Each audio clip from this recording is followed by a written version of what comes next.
5, 4, 3, 2, 1, 0.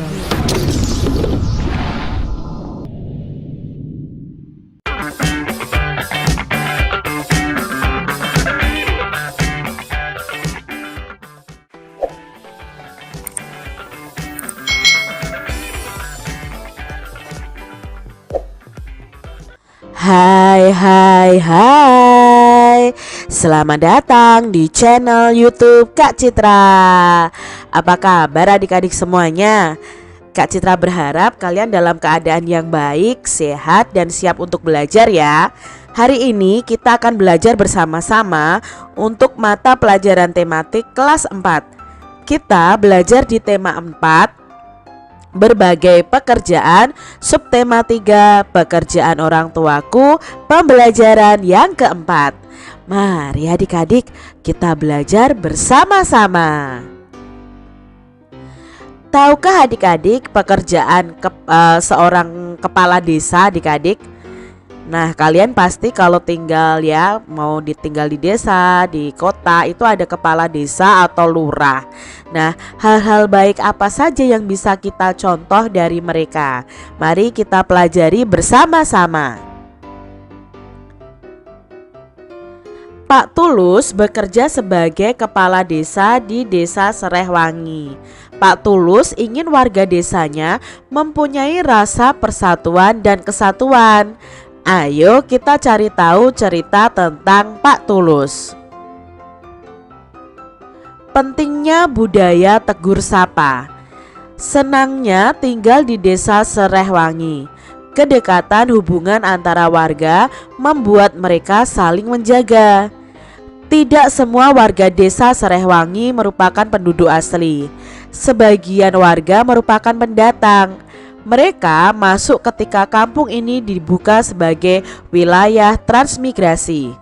Walau demikian, perbedaan asal-usul tidak merenggangkan kedekatan mereka. Kedekatan antar warga dimulai dengan kebiasaan saling tegur sapa ketika berpapasan di lorong antar rumah, di jalan, atau di pasar. Tak pernah terlewat untuk saling menegur. Sekedar mengucap selamat pagi, selamat siang, selamat sore, sampai bertukar kabar atau berbincang sejenak. Semua saling kenal dan semua saling peduli. Di ujung jalan tinggal Nenek Ijah seorang diri. Ia penghuni tertua di sini. Walau begitu, ia masih mandiri, melakukan kesibukan di rumahnya. Kadang ia terlihat menyapu pelan daun-daun di halaman rumah. Lain waktu ia duduk beristirahat di beranda. Pak Tulus, sang kepala desa, rajin menyapa Nenek Ijah. Pagi hari sambil berangkat kerja, ia kerap mampir untuk sekedar mengantarkan ubi atau singkong rebus. Sore hari ia lewat lagi dan seraya melambai pada Nenek Ijah yang duduk di beranda. Pada suatu pagi, Pak Tulus tidak menjumpai Nenek Ijah di halamannya. Sore harinya beranda rumah Nenek Ijah masih tetap sepi. Pak Tulus menyempatkan untuk singgah. Pak Tulus mengetuk pintu, tetapi tak dijawab. Pak Tulus membuka pintu dan melangkah masuk. Betapa terkejutnya beliau menjumpai Nenek Ijah terkulai lemas di depan ruang tengahnya. Diraba dahinya terasa agak hangat. Rupanya Nenek Ijah sakit. Pak Tulus menyesal tidak menyempatkan mampir tadi pagi. Namun belum terlambat. Pak Tulus mengajak beberapa warga membawa Nenek Ijah ke dokter terdekat. Pak Tulus juga mengatur jadwal warga yang akan bergantian menjaga Nenek Ijah sampai pulih.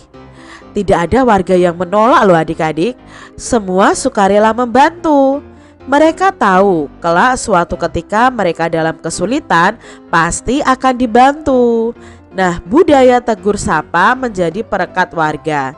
Budaya tegur sapa ini membangun kepedulian terhadap sesama. Nah, itu tadi kisah dari Pak Tulus, sang kepala desa yang terus membantu warga di sekitarnya adik-adik. Dan Pak Tulus ini tidak lupa menegur, menyapa warga-warganya ya. Di sini diceritakan warganya ada Nenek Ijah. Berdasarkan cerita di atas, mari kita membuat peta pikiran berikut ini adik-adik. Nah, judulnya tadi adalah pentingnya tegur sapa. Lalu siapa tokohnya? Oh, tokohnya ada Nenek Ijah dan Pak Tulus. Sifat tokohnya bagaimana? Nenek Ijah itu sifat tokohnya itu mandiri ya, karena dia hidup sendirian, dia tetap bekerja di rumahnya sendiri. Jadi beliau itu sangat mandiri. Sedangkan untuk Pak Tulus ini suka menolong. Nah, tempat kejadiannya di mana adik-adik? Ya, tempat kejadiannya itu di Kampung Serehwangi. Lalu awal ceritanya apa? Nah, di awal tadi diceritakan bahwa kedekatan warga Serehwangi itu sangat dekat ya, saling peduli. Lalu akhir ceritanya apa? Oh, akhir ceritanya tentang tegur sapa itu membangun kepedulian. Pesannya apa dari cerita tersebut?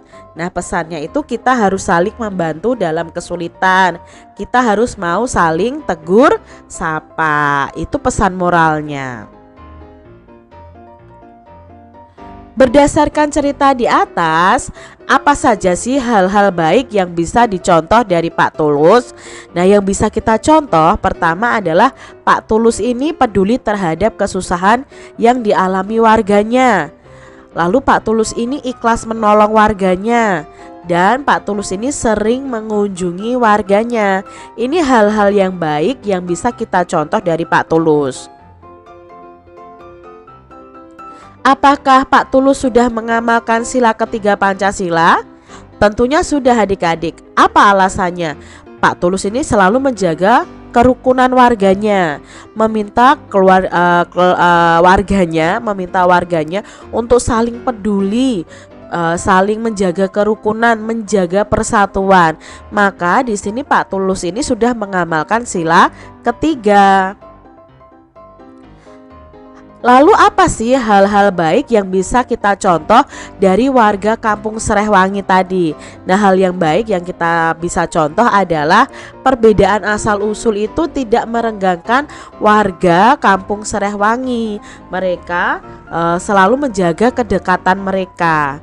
Lalu yang bisa kita contoh juga adalah ketika mereka berpapasan itu mereka saling menegur, saling menyapa seperti itu. Lalu warga yang akan bergantian menjaga Nenek Ijah sampai pulih. Berarti di sini menceritakan tentang kepedulian warga Kampung Sereh terhadap orang lain dan semua sukarela membantu. Nah, ini yang kita contoh ya hal-hal baik yang bisa kita ambil dari warga Kampung Serehwangi. Apakah warga Kampung Serehwangi itu sudah mengamalkan sila ketiga Pancasila adik-adik? Iya sudah, karena mereka menjaga persatuan dan kerukunan dengan saling tegur sapa, peduli terhadap orang yang membutuhkan. Itu sudah menerapkan sila ketiga Pancasila. Meskipun kamu bukan warga Kampung Serehwangi, hal apa yang akan kamu lakukan jika melihat kondisi Nenek Ijah? Nah, jelaskan alasanmu. Yang pastinya kalau Kak Citra adik-adik pasti akan menolong ya, melaporkan kepada ketua RT mungkin ya, membantu menjaga Nenek Ijah seperti itu. Bagaimana dengan kalian nih, pendapat kalian bagaimana ya? Coba kalian tuliskan di buku kalian. Sebutkan sikap baik apa saja yang dapat dicontoh dari warga Kampung Serehwangi. Nah, itu ya, saling bertegur sapa, saling menolong, dan peduli terhadap lingkungan sekitar. Itu sikap baik yang bisa kita contoh. apakah ada sikap lain yang bisa kamu lakukan untuk mengamalkan sila ketiga Pancasila dalam kehidupan sehari-hari? Tentunya ada adik-adik.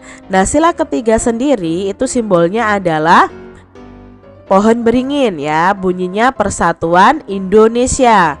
Nah, ini contoh-contoh kegiatan yang bisa menunjukkan atau mengamalkan sila ketiga Pancasila.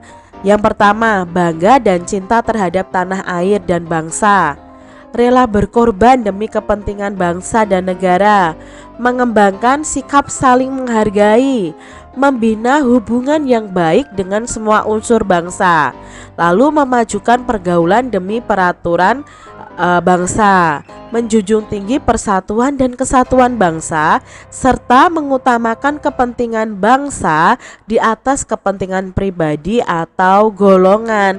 Nah, ini tadi contoh-contoh sikap yang termasuk pengamalan sila ketiga Pancasila, yaitu Persatuan Indonesia.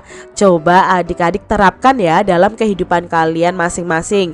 Rela berkorban, saling menghargai, bangga dan cinta terhadap Indonesia, menjunjung tinggi persatuan kesatuan, dan mengutamakan kepentingan bangsa di atas kepentingan pribadi kita masing-masing ataupun golongan. Nah, demikian tadi adik-adik pembahasan kita di tema 4, subtema 3, pembelajaran yang keempat. Semoga video ini bermanfaat ya untuk adik-adik semuanya. Dan sampai jumpa lagi di video pembelajaran Kak Citra selanjutnya. Tuhan memberkati. Jangan lupa tekan tombol subscribe, lalu tekan loncengnya, tekan juga tombol like, lalu share ke media sosial kalian. Jangan lupa untuk ikuti media sosial Kak Citra. Terima kasih.